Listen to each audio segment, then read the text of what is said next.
Kilalanin natin ang mga lalaking naugnay noon at nakarelasyon ni Liza Soberano. The Philippine Showbiz List presents mga lalaking na-link at nakarelasyon ni Liza Soberano. Daniel Padilla. Sa kasagsagan na pagsisimula ni Liza sa showbiz, isa sa paulit-ulit na inuugnay sa kanya si Daniel. Dahil sa chemistry at visual appeal ng dalawa sa screen, may ilang mga tagahanga ang nagsimulang magtanong kung pwede kaya sila sa totoong buhay. Sa gitna ng kasikatan ng Kathniel at Liz Ken, tila sinubukan ng ilang fans na lumikha ng panibagong What If Love Team. Bukod dito, naging kontrobersyal din ang isang backstage video sa ASAP na ipinost si Robbie Domingo kung saan nakitang magkasama sina Liza at Daniel. Agad itong umani ng reaksyon mula sa Kathniel fans na hindi natuwa sa pinapakitang closeness nila. Ipinaliwanag ni Robbie na wala siyang intensyong gumawa ng ingay at wala raw espesyal na nangyayari sa pagitan na Daniel at Liza. Magkaibigan lamang sila sa iisang industriya. James Reid. Noong June 2022, opisyal na pumirma si Liza bilang talent sa ilalim ng Careless Music, isang record label at talent agency na itinatag ni James. Sa isang panayam, sinabi ni James na malaki ang tiwala niya sa kakayahan ni Liza at nais itong suportahan sa pagsisimula ng kanyang global career. Dahil sa kanilang madalas sa paglabas ng magkasama at pagkakaroon ng close working relationship, mabilis na nabuo ang chismis sa social media kung may namamagitan nga ba sa kanila. Hindi maiwasang pag-isipan ng publiko ang posibilidad ng bagong tambalan o higit pa roon isang real-life romance. Lalo pang umingay ang usapan noong 2023 nang mapansing mas madalas sa iisang lugar sila Liza at James at tila palagi magkasama sa travel, work meetings at social functions. May ilang fans at vloggers na naglabas ng blind items at flags nagsasabing may mutual admiration o something special o mano sa pagitan nila. Ngunit mariing itinanggi ni Liza ang mga haka-haka tungkol sa kanila sa isang vlog na in-upload ni Bea Alonzo noong March 2023. Sa kanyang pahayag, ipinaliwanag ni Liza na wala silang anumang espesyal na relasyon ni James. Sinabi niyang kinakabahan siya kapag tinatanong tungkol dito dahil madalas nang inaakala ng ibang tao ang masama sa kanya, lalo na't hindi siya nagpo-post tungkol kay Enrique Hill at hindi sila nagsama sa anumang proyekto. Binigyang diin ni Liza na ang mga ganitong haka-haka ay hindi totoo at nais niyang maituwid ang mga maling akala tungkol sa kanilang dalawa ni James. Jeffrey O. Hanggang ngayon ay nanatiling katanungan ang tungkol sa umano'y romantic relationship ni Liza sa Korean-American businessman na si Jeffrey O. Matatandaan na kasabay ng napaulat na pag-alis ni Liza sa Careless Music noong nakaraang taon ay pagputok naman ng chismis na magkarelasyon na sila ni Jeffrey. Ito ay nakampihan di umano ni Liza si Jeffrey nang tanggalin ito ni James sa kumpanya. Sa isang panayam kay OG Diaz, hindi direktang tinugon ni James ang mga usap-usapan tungkol kina Liza at Jeffrey. Ngunit tila nagbigay siya ng pahiwatig na mayroong koneksyon ang dalawa. Ibinahagi ni James na binalaan niya si Liza tungkol sa kanyang dating business partner bago pa man magkaroon ng anumang usapin. Sinabi niya na ipinaliwanag niya kay Liza ang sitwasyon at sinabi naman daw nito na mag-iingat siya at alagaan ang kanyang sarili. Bagamat walang direktang tumukoy sa kanilang rumored romance, ang pagpanig ni Liza kay Jeffrey sa kabila ng kontrobersyang kinakaharap nito ay tila ba naging patotoo sa usap-usapan. Tila sumapat ang makailang beses nilang pagsasama sa iba't ibang okasyon. Nariyan ang pagkakasama nilang dalawa sa Singapore. Sa ginanap na Asia Summit 2024 ng Milken Institute kamakailan sa Marina Bay Sands kabilang si Liza sa speaker. Sa Instagram story ng Indonesian actress na si Raline Shah na dumalo rin sa Asia Summit 2024, binahagi niya isang video kung saan makikita ang masayang kwentuhan nila ni Liza. Ngunit ang mas umagaw sa atensyon ng nakapanood ng video ay ang imahe ng lalaking nasa kanilang likuran na tinukoy ng mga netizens sa walang iba kundi si Jeffrey. Kapansin-pansin pa pag-alis nito bigla nang mahagip siya ng kamera na parang umiiwas na makita ang kanyang presensya na kasama siya ni Liza. Hindi din nakatakas sa mapanuring mata ng netizens ang hawak-hawak na purse ni Jeffrey na pinagpalagay na kay Liza.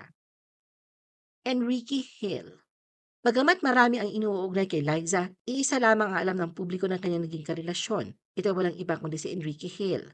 Bukas na aklat sa publiko ang tinakbo ng kanilang pag-iibigan na nagsimula sa pagiging magka-love team. Matatandaan na taong 2019 nang una nilang kumpirmahin sa publiko ang kanilang relasyon na humigit na nga sa pagiging magkatambal lang matapos ang mahigit 2 taong pagiging pribado nila tungkol rito. Sa isang panayam noon, inamin ni Liza na talagang ipinaglaban niya si Enrique dahil minor pa siya na naging magkarelasyon sila at first boyfriend din niya ito. Maging si Enrique ay sinabing hindi rin naging madali para sa kanya na kumbinsihin ang ama ni Liza. Sa kabila nito ay hindi siya tumigil at ipinaglaban nila sa ama ni Liza na mabigyan sila ng pagkakataong patunayan ang kanilang pagmamahalan.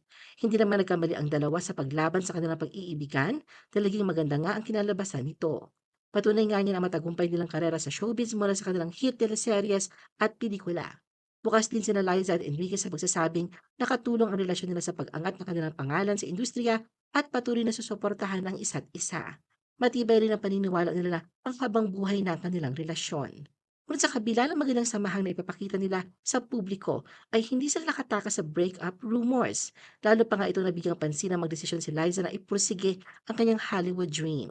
Kasabay ng bagong daang kanyang tinakak para sa kanyang karera, kaya ang tuluyan namang pagkabuwag ng tambalan nila ni Enrique. Naging madalang din ang social media post nila patungkol sa isa't isa. Ganoon pa man sa kabila ng espekulasyong ito, ay ang tila pagkukumbinsi nila sa publiko na going strong pa din ang kanilang relasyon at hinahayaan lamang ang bawat isa na mag-grow, lalo na sa parte ni Enrique. Sa katunayan noong December 2023, iniulat ng isang entertainment news site ang kumpirmasyon na totoong hiwalay na nga sila Enrique at Liza. Sa unreleased interview kay Liza, binanggit na naganap ang paghihiwalay nila ni Enrique noong pang October 2022. Dahil sa walang opisyal na kumpirmasyon na nanggaling sa magkabilang kampo, marami pa din ang umaasa, partikular na ang Liz Ken fans, na in a relationship pa din sila Liza at Enrique at nais lamang daw panatilihin itong low-key. Sa lumipas sa taon, nangibabaw ang katahimikan sa relasyon ng dalawa hanggang sa muling nabuhayan ang puso ang kanilang mga tagahanga. Ito ay matapos pumutok sa social media ang tila pagpaparamdam pa rin ni Enrique na kanyang pagmamahal kay Liza. Pero ang inaakalang pagliyab muli ng pag-iibigan ng dalawa ay agad na natuldukan matapos na tuluyang kumpirmahin ni Liza na mahigit 3 taon na silang break ni Enrique. Kwento ni Liza, hindi raw sila nagsimula ni Enrique bilang scripted love team, kundi natural na umusbong ang damdamin bago pa man sila naging magkatambal. Nag-umpisa nga raw ang koneksyon sa pelikulang She's the One noong 2013 at dito niya napagtanto na nahulog na siya kay Enrique kahit itinatago niya ang damdamin noong mga panahong yon. Ang tambalan daw nila ay naging safety net at armor. Pinaliwanag din ni Liza kung bakit ngayon lang niya isinapubliko ang lahat. Anya, may mga bagay raw na isinaalang-alang noon kung kaya't hindi niya agad inamin sa publiko na hiwalay na sila. Una, nakiusap daw sa kanya si Enrique na gawin muna nila itong pribado. Pangalawa, aminadong nakaramdam daw ng takot si Liza sa posibleng mangyari sa kanyang showbiz career sa Pilipinas kung sakasakaling malaman na break na sila ni Enrique. Ayon sa kanya, 1 taon bago siya tuloy nakipaghiwalay, nagsimula na siya makakita ng mga senyales na hindi na siya kontento sa kanilang pagsasama. Sa kabila ng pagdududa at pagkalito, sinabi ni Liza na noong mga panahong yon, totoo ang kanyang paniniwala na si Enrique na ang lalaki na kanyang pakakasalan. Inamin ni Liza na malalim ang naging epekto ng kanilang hiwalayan sa kanya. Minsan daw ay naiisip niya na kung mas pinili lang niyang maging matatag, baka sila pa rin ni Enrique sa kasalukuyan. Ngunit sa kabilang banda, mas nanaig sa kanya ang pangailangang piliin ang sarili. Kilalanin kung sino talaga siya at lumago bilang isang individual. Matapos ang kumpirmasyong ito ni Liza, maraming netizens naman ang binalikan ng I love you comment ni Enrique sa TikTok post ni Liza. Pero hindi na ito mahagila pa at lumalabas na binura na ito ni Enrique. Ano ang masasabi mo sa video na ito?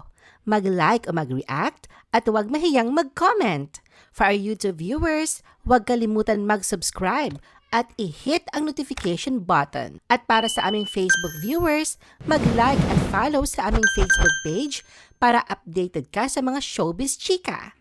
Thanks for watching!